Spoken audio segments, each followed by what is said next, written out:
नमस्कार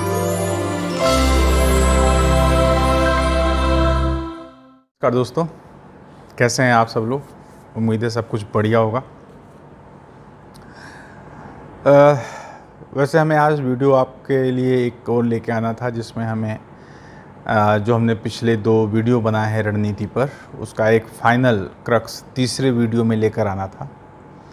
लेकिन आज एक बच्चे का फ़ोन आ गया मेरे पास और उसने ऐसी बात कही कि मुझे उसके आधार पर मुझे लगा कि इस पर मुझे आपसे चर्चा कर लेनी चाहिए। उस आधार पर मैं आपसे यहाँ पर एक चर्चा करना चाह रहा हूँ। अजीब सी भी चर्चा हो सकती है। बहुत सारे लोग ये सोच सकते हैं कि सर पता नहीं अब क्या क्या बताने लगे हैं, लेकिन मुझे लगता है ये एक बहुत ज़रूरी विषय है, जिस पर मुझे एक सिर्फ शिक्षक ही नहीं, एक अभिभावक होने के नाते भी आपसे खुल के बात करनी होगी। पहले भी मेरे साथ मेरे पास 1-2 बच्चे ऐसे आए। काफ़ी पहले की भी बात मैं बता रहा हूँ। मैं ये बात आपको बता रहा हूँ अराउंड 2011-12 की, और मैंने उस पर आगे चर्चा भी की कई बार अपने 1-2 सेमिनार पे। फिर जब आज वैसी ही घटना एक बार आ गई, तो मुझे लगा कि आपसे यहाँ पर एक चर्चा कर लेनी चाहिए। आज सुबह लगभग 9 बज रहे होंगे और उसी समय मेरे पास एक फ़ोन आया, और एक बच्चे का फ़ोन था। वो बहुत दुखी था और उसने फ़ोन करके यही कहा कि सर मुझे कुछ अच्छा नहीं लग रहा है और मेरी पढ़ाई लिखाई भी नहीं हो पा रही है। घर से भी मैं बहुत ज़्यादा मजबूत नहीं हूँ, लेकिन मैं सारी चीज़ जानते हुए भी पढ़ाई लिखाई नहीं कर पा रहा हूँ। तो मैंने उनसे पूछा कि कोई तो वजह होगी, कोई तो कारण होगा जिसके कारण आप ऐसा नहीं कर पा रहे हैं। तो उन्होंने कहा कि सर आप मतलब मुझे गलत तो नहीं समझेंगे, मुझे बुरा तो नहीं मानेंगे आप मेरा, प्लीज़ मैं आपसे शेयर करना चाहता हूँ। तो मैंने कहा नहीं, आप शेयर करें। अगर कोई प्रॉब्लम है, आपको कोई प्रॉब्लम नहीं है शेयर करने में, तो आप शेयर कर सकते हैं। उन्होंने बताया कि सर जब मैं मुखर्जी नगर में था, वहीं पर मेरे साथ पढ़ने वाली एक लड़की थी, सहपाठी रही हैं, और पढ़ते पढ़ते मुझे उनसे लगाव हो गया और मुझे लगा कि वो भी मुझे पसंद करती हैं। हम साथ साथ आते जाते थे और जो सामान्य गतिविधियाँ होती हैं वो सामान्य गतिविधियाँ हुई। हम आते जाते रहे, तो मुझे लगा कि जो भावनाएं मेरे अंदर हैं वही भावनाएं उनके अंदर हैं। और हम दोनों ने ही आरएएस का एग्ज़ाम दिया था, और उनका आरएएस में जो रिज़ल्ट आया है उसमें हो गया है। आरएएस का शायद मेंस का रिज़ल्ट आया है क्या कोई, तो उसमें उनका हो गया है, लेकिन मेरा नहीं हुआ है। लेकिन रिज़ल्ट आने के बाद से मैं लगातार उनको फ़ोन कर रहा हूँ। पहले मेरी व्हाट्सएप पे बात हो जाती थी, चैट हो जाती थी, लेकिन अब वो भी नहीं हो रही है। वो कोई जवाब नहीं दे रही हैं, और बात करने पर भी उनका रिस्पॉन्स बड़ा अजीब सा होता है, और मैं बहुत परेशान हूँ। मुझे लगता है मुझसे कुछ नहीं हो रहा है। अब आप समझ सकते हैं कि उस बच्चे की मन स्थिति क्या। तो उसने पूछा मुझे क्या करना चाहिए। तो मैंने कहा आपको जो करना था वो तो आपने कर लिया, और जो नहीं करना चाहिए वो आप कर रहे हो। और फिर मैंने उनसे बात की कुछ बातों पर, और बाद में वो कन्विंस हो गए चीज़ें, और वो पॉजिटिव मूड में आ गए। तो मैं उनको तो समझाने में सफल रहा, लेकिन उसी एक वार्तालाप ने मुझे आज बाध्य किया कि मैं आपसे इस बात पर चर्चा करूं कि यूपीएससी की तैयारी के दौरान अगर आप किसी से, सामान्य शब्दों का इस्तेमाल कर रहा हूं, क्षमा कीजिएगा, अगर आप किसी से प्यार मोहब्बत में आ जाते हैं,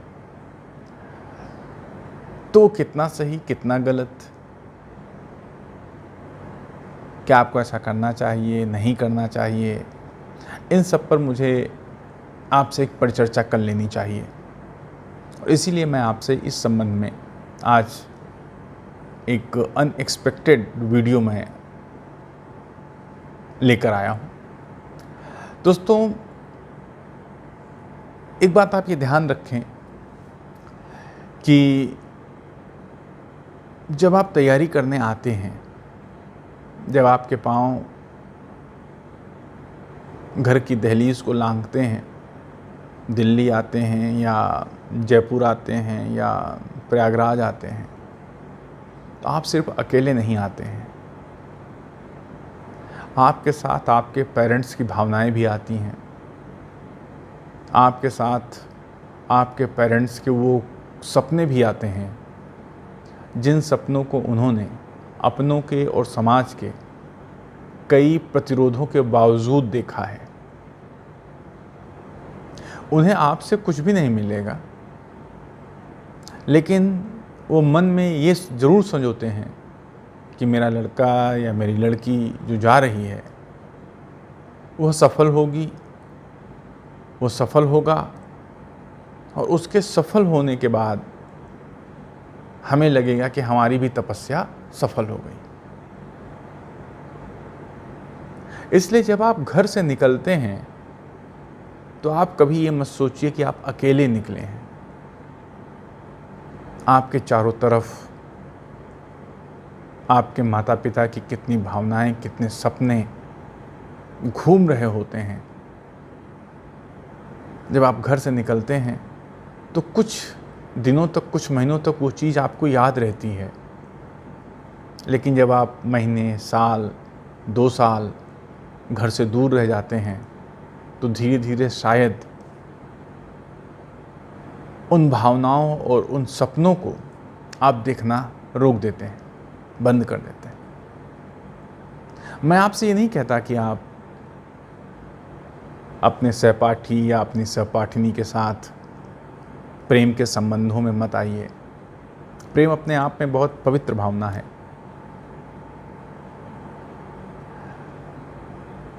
उसमें आना कोई इतनी बड़ी बुराई नहीं है। एक्चुअली वो बुराई ही नहीं है। लेकिन आप एक बात समझिए, कोई भी व्यक्ति किसी का चयन क्यों करता है? कोई भी व्यक्ति किसी का चयन यही सोचकर करता है कि उस व्यक्ति में ऐसी कुछ बातें हैं जो किसी और में नहीं है। अगर उस व्यक्ति के साथ मैं रहूंगा या मैं रहूंगी तो मुझे खुशी मिलती है, और सिर्फ वर्तमान ही नहीं, शायद मेरा भविष्य भी सुरक्षित होगा। स्कूल कॉलेज के प्रेम में कई बार समझ नहीं होती, लेकिन जब आप यूपीएससी की तैयारी करने आते हो और आप ग्रेजुएट हो तो वहाँ पर आपके अंदर समझ है। अब आप जिम्मेदार हो और आपको उस जिम्मेदारी को समझना होगा। सबसे बड़ी समस्या तो ये है कि अधिकांश हिंदी माध्यम बच्चों की जो शिक्षा होती है वो शिक्षा प्रायः लड़के लड़के के स्कूल में पढ़ते हैं, लड़कियां लड़कियों के स्कूल में पढ़ते हैं। जीआईसी होता है, जीजीआईसी होता है, और को एजुकेशन का मौका बहुत कम मिल पाता है। नतीजतन लड़के और लड़कियां एक दूसरे के लिए जूजू बने रहते हैं। जूजू का मतलब है एलियन बने रहते हैं। और अगर हम ग्रामीण परिवेश के हैं तो वहाँ पर और भी बड़ी चुनौती है कि अगर आप किसी लड़की से बात करते हुए भी दिखाई पड़ गए तो आपके पहुँचने के पहले घर तक आपकी बात पहुँच जाती है कि फलाने का लड़का वहाँ पर खड़ा बात कर रहा था, और आप पहुँचे तो आपकी उतनी सुताई होती है घर में कि अब आपको लगने लगता है कि भाई लड़कियाँ बहुत एलियन हैं और लड़कियों को लगता है लड़के बहुत एलियन हैं। इतना ज़्यादा अलगाव होता है कि जब लड़के लड़कियां भविष्य में चल के साथ आएंगे, साथ पढ़ेंगे, तो वो इस स्थिति को सामान्य स्थिति के रूप में नहीं ले पाते। और जब आप लोग प्रयागराज आ जाते हो, आप लोग दिल्ली आ जाते हो, आप लोग जयपुर आ जाते हो, तो माहौल एकाएक बदल जाता है। दिल्ली वगैरह, मुखर्जी नगर वगैरह में तो और भी माहौल बदल जाता है। लड़के लड़कियां साथ आ सकते हैं, बैठ सकते हैं, खा पी सकते हैं। प्रयागराज में इतना खुला तो नहीं हो पाता होगा, लेकिन कोचिंग में तो लड़के लड़कियां साथ बैठते हैं। अब बातचीत होनी शुरू हो जाती है। और कई बार ऐसा होता है कि लड़कियों के दिमाग में ऐसा कुछ भी नहीं है। लेकिन लड़कों ने अपने दिमाग में पाल रखा है, और यही पाल रखा है कि अगर ये मुझसे बात कर रही हैं, अगर मुझसे बात करते हुए हंसती हैं, तो निश्चित रूप में ऐसा है कि इनके मन में मेरे लिए कोई कोमल भावनाएं हैं, भले ही उस लड़की के मन में कोई भी कोमल भावनाएं ना हो। और वो लड़का बिल्कुल सपने संजोने लगता है, अपने आसपास के छात्रों से भी कह सकता है, अपने मित्रों से भी कह देता है कि देखो कोई कुछ नहीं बोलेगा, ये तुम्हारी भाभी है। ये भावनाएं कहाँ से आती हैं? ये भावनाएं आती हैं फिल्मों से। फिल्मों में हमने देख रखा है कि अगर लड़का किसी लड़की से प्रेम करता है तो लड़का चाहे लड़की को कितना भी परेशान करे, लड़की चाहे जितना भी हाँ ना करे, लेकिन बाद में लड़की मान जाती है। तो लड़कों के दिमाग में वो बात बिल्कुल घुस गई है, और ये बात कई बार तो बहुत विपरीत रूप ले लेती है आगे चलकर। अब दिक्कत यह है कि जो लड़की है उसके मन में ऐसी कोई भावना नहीं हो सकती है, लेकिन लड़के ने वो मन में भावना पाल ली है। और अगर अब यह लड़की किसी भी और लड़के से बात करती है या 1-2 दिन वो बात नहीं करती है, तो अभी लड़का बेचैन हो जाता है। अब इसका पढ़ाई में मन नहीं लगेगा, 24 घंटे उसके बारे में सोचेगा, व्हाट्सएप, फेसबुक, इनमें कहीं ना कहीं कोई ना कोई मैसेज छोड़ने की कोशिश करेगा। अर्थात वह जिस टारगेट को लेकर आया था उस टारगेट से बिल्कुल अलग हट जाएगा, और सिर्फ खुद ही नहीं हटेगा बल्कि दूसरे को भी वह उससे हटने के लिए विवश करेगा, उसे वो परेशान सा कर सकता है। दोस्तों, आप जब यहां तैयारी करने के लिए आए हैं तो आपके पास भटकाव के लिए कोई रास्ता नहीं होना चाहिए। आपसे कोई क्यों प्यार करे? अभी आप हो क्या? जब आप एक कोई मुकाम पालें, जब आप कोई एक ओहदा पालें, जब आप एक ऐसे स्तर पर पहुंच जाएं जहां से आप किसी को पाने की चाहत न करें, लोग आपको पाने की चाहत करें, वो अवसर आने तो दो। तुम क्यों किसी के आगे गिड़ाओ? तुम अपने आप को इतना ऊपर उठाओ कि लोग तुम तक पहुंचने की कोशिश करें, और अगर तुम किसी तक अपना हाथ पहुंचा दो तो वह बिना झिझक आपका हाथ पकड़ के चला आए। तुम्हें अपने अंदर इतनी ताप पैदा करनी होगी, तुम्हें अपने अंदर इतनी ऊर्जा पैदा करनी होगी, तुम्हें अपने अंदर की शख्सियत को इतना बुलंद करना होगा अपनी उपलब्धियों के द्वारा कि तुम्हें इन मामलों में किसी के आगे याचना न करनी पड़े। अभी ये वह समय नहीं है जब आप इन चीजों में खुद को डाइवर्ट करें। अभी आपके फोकस्ड रहने का बहुत उचित समय है, और समय का उसी अनुसार सदुपयोग करना चाहिए। लड़कियों के संदर्भ में बात करना चाहूंगा। प्रेम करना कहीं से बुरा नहीं है लड़के और लड़कियों के लिए, लेकिन हर एक चीज के लिए एक निश्चित समय होता है। अगर वो समयानुसार हो तो वह अच्छा भी लगता है। वैसे भी यूपीएससी जैसी तैयारी में लड़कियां बहुत कम आने पाती हैं, और लड़कियां अगर आती भी हैं तो कई बार घर से उन पर इतना दबाव होता है कि आपको केवल 1 या 2 साल दिया जा रहा है, अन्यथा आपकी शादी कर दी जाएगी। आज भी आधुनिकता के दौर में भी लड़कियां एक बहुत अलग तरह के दबाव और तनाव से गुजरती हैं। घर में भी लड़कियां अगर होती हैं तो अगर बुजुर्ग हैं कोई, चाहे अगर दादी हैं, नानी हैं, या कोई और भी रिश्तेदार में हैं, माँ बाप को छोड़कर कोई और भी हैं, तो अगर लड़कियां तेज भी चलें तो लोगों को बुरा लगता है और उनसे कहेंगे कि आप धीरे चलिए, आप अपनी चाल संभालिए, आप बहुत तेज हंसती हैं, आप बहुत तेज बोलती हैं, दूसरे घर जाओगी तो तुम यही लक्षण लेकर के जाओगी। इस तरह के ताने हर घर में नहीं तो अधिकांश घर में लड़कियों को झेलने ही पड़ते हैं, और ग्रामीण परिवेश में तो यह झेलना ही पड़ता है। लड़कियों के लिए स्कूली शिक्षा पूरा करना मुश्किल हो जाता है, कॉलेज की शिक्षा पूरी करना मुश्किल हो जाता है। और ऐसे में अगर कोई माँ बाप किसी लड़की को मौका देता है, अपनी बेटी को मौका देते हैं कि आप जाइए, आप इतनी बड़ी तैयारी कीजिए, तो लड़कियों को 2 जिम्मेदारियों का वहन करना चाहिए। पहली तो बात यह होनी चाहिए कि जो लड़कों के लिए समान रूप से लागू होती है कि माता पिता की उम्मीदों पर खरे उतरने का प्रयास। दूसरी चीज, जब यूपीएससी जैसी तैयारी में लड़कियां कम हैं, हिंदी माध्यम में खास तौर पे, तो इन लड़कियों की जिम्मेदारी अपनी कौम के प्रति है। इनकी कौम कौन सी है? लड़कियों की कौम। इनकी जिम्मेदारी अपने जैसी अन्य लड़कियों के प्रति है।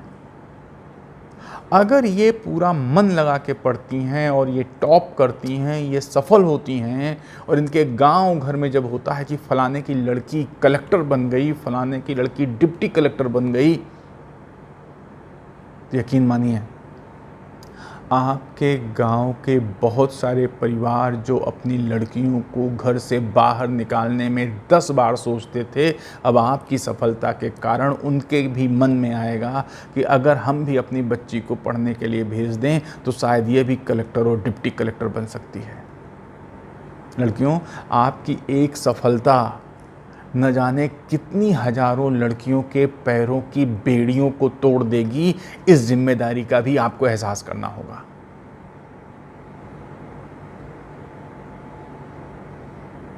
सबसे बड़ी समस्या है कि यूपीएससी की तैयारी में हिंदी माध्यम में लड़के और लड़की आपस में मित्र नहीं बन पाते हैं, लड़के और लड़की आपस में सहयोगी नहीं बन पाते हैं। प्रेम संबंध बुरे नहीं हैं, लेकिन प्रेम संबंध में आने के पहले आप एक दूसरे के सहयोगी तो बनिए, आप एक दूसरे के मित्र तो बनिए, आप एक दूसरे की प्रगति में सहारा तो बनिए। इसका उल्टा हम एक दूसरे के पैर के पत्थर बन जाते हैं, जिससे गति अवरुद्ध हो जाती है। हमको फॉल इन लव नहीं चाहिए, हमें राइज इन लव चाहिए। आप जब यूपीएससी की तैयारी करने आते हैं तो आप बहुत समझदार हो चुके होते हैं, परिपक्व हो चुके होते हैं, या परिपक्व हो रहे होते हैं। अगर आपको कोई पसंद आ जाता है तो मेरा मानना है कि आप उसके पास जाएं और जितनी जल्दी हो सके अपनी भावनाएं कह दें, विनम्रतापूर्वक, उसके संवैधानिक अधिकारों का ध्यान रखते हुए, एक बेहतरीन युवा होते हुए, एक ऐसा युवा जो समाज के प्रति अपनी जिम्मेदारी मानता है, जो एक दूसरे व्यक्ति की स्वतंत्रता का सम्मान करता है। और आप उनसे अपनी बात कहते हुए कह सकते हैं कि प्लीज टेक योर टाइम। हो सकता है वो इनकार कर दें, वो मना कर दें, तो आप इसे बहुत गरुता से लें, आप इसे बहुत ग्रेविटी से लें, और आप उनसे ये कह सकते हैं कि चलिए ठीक है, अगर आज आप मेरी मित्रता, आज आप मेरा प्रेम संबंध नहीं स्वीकार करती हैं तो मैं आपसे अनुरोध करता हूं कि क्या आप मेरी फ्रेंड हो सकती हैं। अगर वो कहता है नहीं हो, आप फ्रेंड नहीं हो सकते हैं, आप कुछ भी नहीं हो सकते हैं, आप मेरी आंखों से दूर हो जाइए, तो आप दूर हो जाइए, आप दूर हो जाइए। आपको कोई अधिकार नहीं है किसी के सपनों के मार्ग में बाधा बनने। लेकिन अब आपकी अपने प्रति जिम्मेदारी है। फिल्मों में होता है जैसा कि तू मेरा इंतकाम देखेगी, तो उस टाइप का यहां नहीं होना है,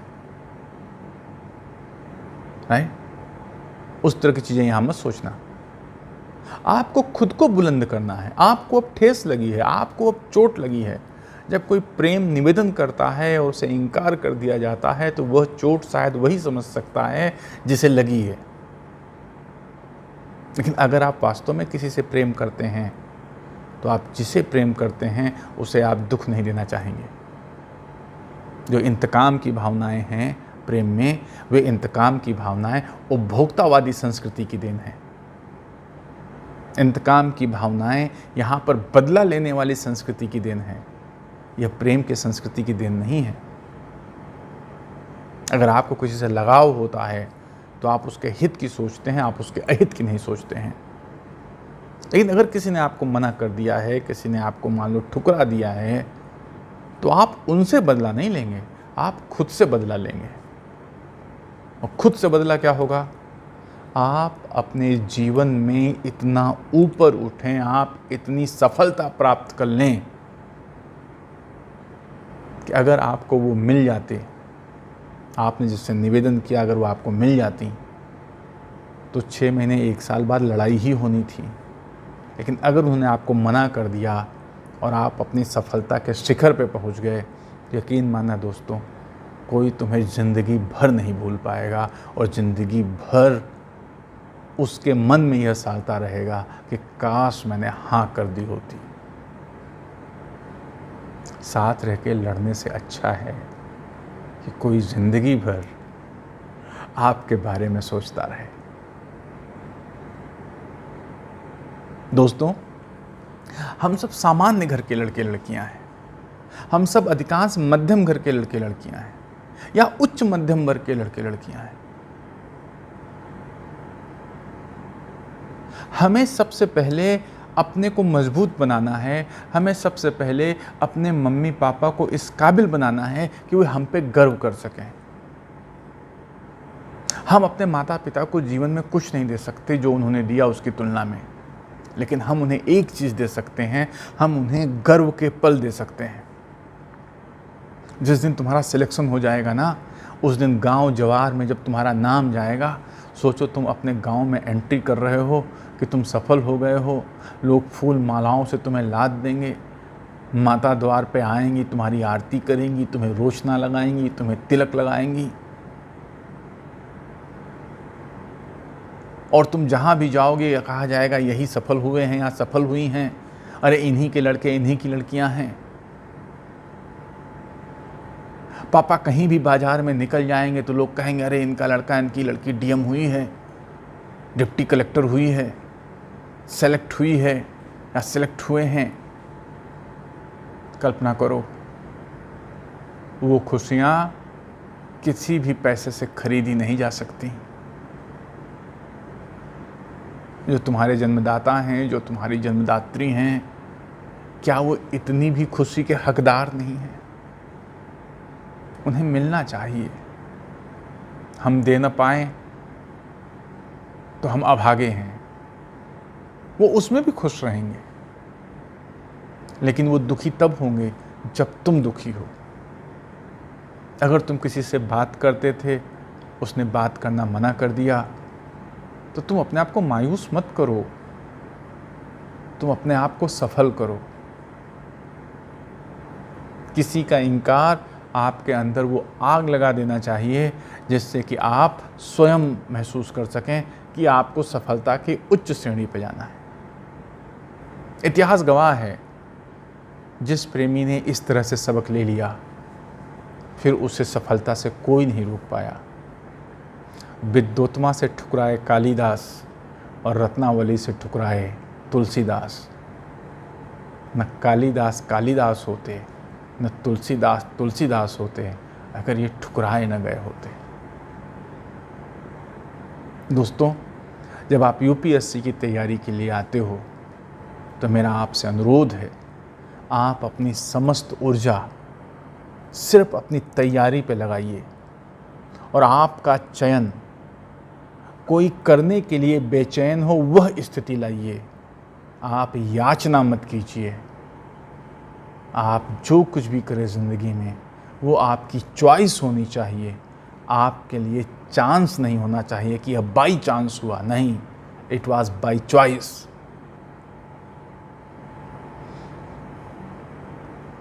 इसके अलावा और भी उदाहरण हैं। अगर दोनों के बीच प्रेम हो जाए तब। सन 2009 की बात है, शायद 2009 की बात है। एक टॉपर थे, अंडर 50 रैंक टॉपर थे। वो टॉप किया और फिर उसके पहले उन्हें एक लड़की से प्रेम था, लड़की को भी उनसे प्रेम था। टॉप किया उन्होंने और बस लबासना जाने के पहले, मसूरी सेंटर जाने के पहले लड़की ने एक शर्त रख दी कि देखो तुम वहाँ जा रहे हो, उसके पहले मुझसे शादी करके जाओ, चाहे जो हो जाए। लगता है लड़की को ये लगता होगा कि वहाँ जाएंगे और वहाँ किसी और के साथ इनका संबंध न हो जाए। लड़की भी तेज़ तर्रार थी, उनका भी अच्छा करियर था। तो फिर मैं उसी कोचिंग में था जिस कोचिंग से सिलेक्ट हुए थे, तो इसलिए नाम वगैरह नहीं बताऊंगा। और फिर हम लोगों ने ही, जो वो कोचिंग के हेड थे वहाँ पर, जो डायरेक्टर थे, और हम लोगों ने मिलकर फिर पूरी व्यवस्था की उनकी। और फिर वहाँ पर उनकी पहले शादी हुई। उनके पेरेंट्स को ये बात नहीं पता थी, लेकिन चूंकि लड़का अब कलेक्टर हो चुका था, राइट, तो बाद में मम्मी पापा सबने स्वीकार कर लिया। जानते हो क्या है, जिनके घर में अमीरी का शजर होता है, जिनके घर में अमीरी का शजर होता है, उनका हर ऐब भी हुनर होता है। बात समझ रहे हो? अगर यही लड़का सफल न होता तो उसने जो किया पूरा समाज उसके पीछे पड़ जाता। लेकिन चूंकि लड़का सफल था, इसने जो किया इसकी अदा बन गई, इसका हुनर बन गया कि वाह ऐसा लड़का जो ये भी कर दिया, ये भी कर लिया, किसी ने विरोध नहीं किया। समझ रहे हो? एक और लड़के की कहानी। एक लड़के आए, ये भी उसी दौरान की बात है, 1-2 साल पहले की। आए और उन्होंने कहा कि हमारे पास फीस के पैसे नहीं है, बस मैं आईपीएस बनना चाहता हूँ। तो पूछा गया भाई क्या कारण है? तो उन्होंने कहा कि मैं एक लोगों से प्रेम करता हूँ, हम दोनों चले आए हैं और मैं बिना आईपीएस बने, मैंने वादा किया है कि मुझे आईपीएस बनना है। तो फिर मैं जहाँ कोचिंग में था वहाँ पे उन्हें फ्री कोचिंग दी गई, ऑलमोस्ट फ्री कोचिंग, क्योंकि वो साथ में पढ़ाते भी थे और नोट्स वगैरह भी काम करते थे। और फिर वो बंदा सिलेक्ट हुआ, आईपीएस बना। ये भी होता है। एक टीचर थे, उनके यहाँ एक बच्चा पढ़ने आता था। उस बच्चे को उनकी लड़की से प्रेम हो गया और लड़की को भी उनसे प्रेम हो गया। और जब यह बात टीचर को पता चली तो उन्होंने उस लड़के को बुलाया। उन्होंने कहा देखो, मुझे इस बात में कोई आपत्ति नहीं कि तुम दोनों प्रेम करते हो, विवाह करना चाहते हो, लेकिन एक शर्त है, मैं अपनी पुत्री का विवाह उसी से करूँगा जो आईएएस होगा। अगर तुम सेलेक्ट हो जाओ तो तुम विवाह कर सकते हो। हाँ, तुम्हें पढ़ाई में कोई भी समस्या है उसमें सहयोग मैं करूँगा। और मित्रों, वो लड़का आईएएस बना, सेलेक्ट हुआ और उनसे विवाह हुआ जिनसे वो चाहते थे। ये कब होता है? ये तब होता है जब दोनों की भावनाएं समान हो। जब दोनों की भावनाएं समान हो और जब दोनों एक दूसरे को प्रोत्साहित कर देते हैं, तब तो नया इतिहास बनता है। और जब दोनों की भावनाएं न समान हो और तुम्हारा अपमान हो जाए, तब तुम्हें इतिहास रचना होता है। और याद रखना, कोई हाथ भी न मिलाएगा जो गले मिलोगे तपाक से। कोई हाथ भी न मिलाएगा जो गले मिलोगे तपाक से। यह नए चलन का शहर है, जरा फासले से रहा करो। इसलिए याद रखो, आपकी पढ़ाई ही आपका सबसे बड़ा उपकरण है, आपकी पढ़ाई ही आपकी सबसे बड़ी ताकत है। हर तरह के उदाहरण आपको यहां मिलेंगे, लेकिन जो पहले उदाहरण की बात है, जहां नकारात्मक बातें सुननी पड़ती हैं, जहां आप इनकार कर दिए जाते हैं, वहाँ आपको परेशान होने की ज़रूरत नहीं है। वहाँ आपको अपने सपनों से खेलने का कोई अधिकार नहीं है। वहाँ आपको अपने मम्मी पापा के सपनों से खेलने का कोई अधिकार नहीं है। अगर तुम्हें ना कर दी गई है तो तुम्हें फिर खड़े होना है और तुम्हें खुद को यह बता देना है कि तुम योग्य थे, उसकी बदकिस्मती थी कि उसे तुम नहीं मिले। दोस्तों, आप सबके जीवन में यह पल कभी न कभी आता है, आएगा या कुछ होगा, तब आपको बहुत धैर्य से काम लेना है। वह धैर्य आपके लिए बहुत ज़्यादा ज़रूरी होगा। छोटी छोटी बातों में मायूस नहीं हुआ जाता। इन सब चीज़ों में खुद को मजबूत किया जाता है, खुद को कमज़ोर नहीं किया जाता।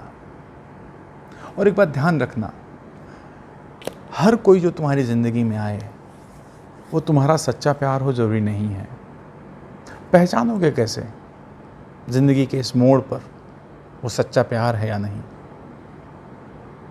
दोस्तों, जो तुम्हारे कर्तव्य पथ पर बढ़ने पर, जो तुम्हें कर्तव्य पथ पर बढ़ने के लिए प्रेरित करे, वो तुम्हारा सच्चा साथी है।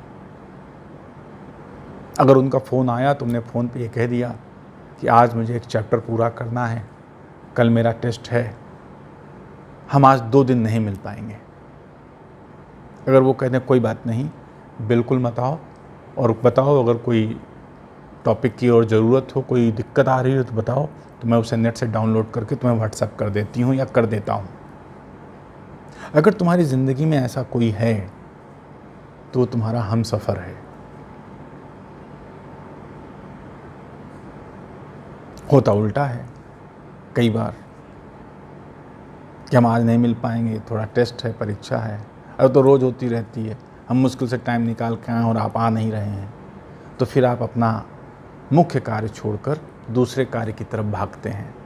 ये हमसफ़र नहीं है, ये केवल सफ़र है जो तुम्हें बहुत सफ़र कराएगा। और फ़ोन पर बच्चा, बेबी, बाबू, सोना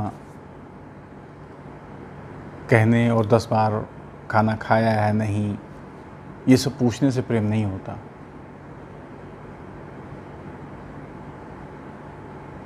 प्रेम जताने से प्रेम नहीं होता।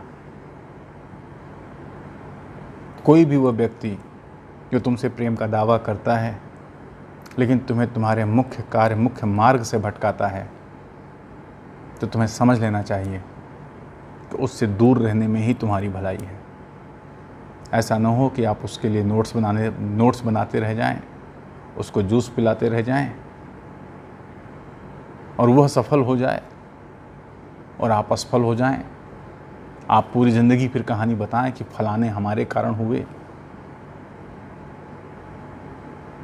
कोई भी व्यक्ति अगर अपने लिए आपका टाइम खराब करवा रहा है तो वह कभी आपका अपना नहीं हो सकता। ये बात आप अच्छे से ध्यान रखिए। मित्रों, उम्मीद है जो मैं कहना चाहता हूँ वो बात आप समझ गए हैं। फाइनली मैं आपसे यही कहना चाहूँगा कि ज़िंदगी सिर्फ आपकी नहीं है, आपकी लाइफ के साथ माता पिता भी जुड़े हैं। इसलिए मैं आप सबसे ये कहता हूँ बार बार कि आपको अपने कमरे में मम्मी पापा की फ़ोटो रखनी चाहिए। जब भी आप अपने कर्तव्य पथ से हटेंगे, जब भी आपको लगेगा आप गलत दिशा में जा रहे हैं, तो शायद माता पिता की तस्वीर देखकर आपको एहसास हो जाए कि हमें अपने लिए नहीं, जो करना है इनके लिए करना है, और तब शायद कोई भी आपको आपके मार्ग से हटा नहीं पाएगा। लेकिन कई बार कुछ ऐसे भी लोग होते हैं जो माता पिता की तस्वीर तो रखते हैं पर गलत काम करते हैं और तस्वीर उल्टी तरफ कर देते हैं कि देख नहीं रहे हैं। ऐसे मत बनिएगा। आपको अपनी ज़िंदगी में यह बहुत सुनहरा मौका मिला है। बहुत सारे लोग चाहते हैं IAS की तैयारी करना, पर परिस्थितियां उन्हें नहीं करने देती हैं। और मम्मी पापा तुम्हारे अगर तुम्हें यह मौका दे रहे हैं कि तुम आकर के तैयारी करो, तो आप चाहे लड़के हों, आप चाहे लड़की हों, आप जी जान से तैयारी कीजिए। कभी आपको किसी से लगाव हो जाता है और आपको नकारात्मक मिलता है तो आप निराशा में नहीं डूबेंगे, आप सिर्फ अपने आप को मजबूत करेंगे। याद रखना, आप जितने ही ज़्यादा मजबूत होंगे उतने ही ज़्यादा लोग आपके आसपास होंगे। अगर आप कमज़ोर दिखाई पड़ते हैं, अगर लोगों को लगता है आपका कोई भविष्य नहीं है, तो यकीन मानो कोई भी आपका नहीं होने वाला है माता पिता के अलावा। इसलिए अभी अपने करियर पे पूरी तरह ध्यान दो, अपने लक्ष्य पे पूरी तरह ध्यान दो, और जब एक बार वह लक्ष्य मिल गया तो तुम देखोगे तुम्हें वह भी मिलेगा जिसकी तुमने कभी कल्पना नहीं की थी। अभी जो कुछ तुम्हारे आसपास है वह सर्वश्रेष्ठ नहीं है। तुम्हारी ज़िंदगी में सर्वश्रेष्ठ आना बाकी है, और यह तभी संभव होगा जब तुम खुद को इसके योग्य बनाओगे। याद रखना दोस्तों कि इश्क वह नगमा है, इश्क वह नगमा है जो हर सांस पे गाया नहीं जाता। इसके लिए तो कुछ खास दिल मनसूख हुआ करते हैं। तो मेरे दोस्तों, ज़िंदगी के इस दौर में कुछ भी ऐसा मत करना कि जिससे जो तुम्हें सुनहरा समय मिला है वो तुम्हारे हाथ से फिसल जाए और सिर्फ हाथ में तुम्हारे राख रह जाए, और तब तुम ज़िंदगी भर ये कहते रह जाओगे काश मैंने ऐसा न किया होता। अपना ध्यान रखिए, खुश रहिए। ज़िंदगी में आपके चारों तरफ कौन है उसकी पहचान कीजिए, अपने लक्ष्य पे लगे रहिए, माता पिता को याद करते रहिए। धन्यवाद।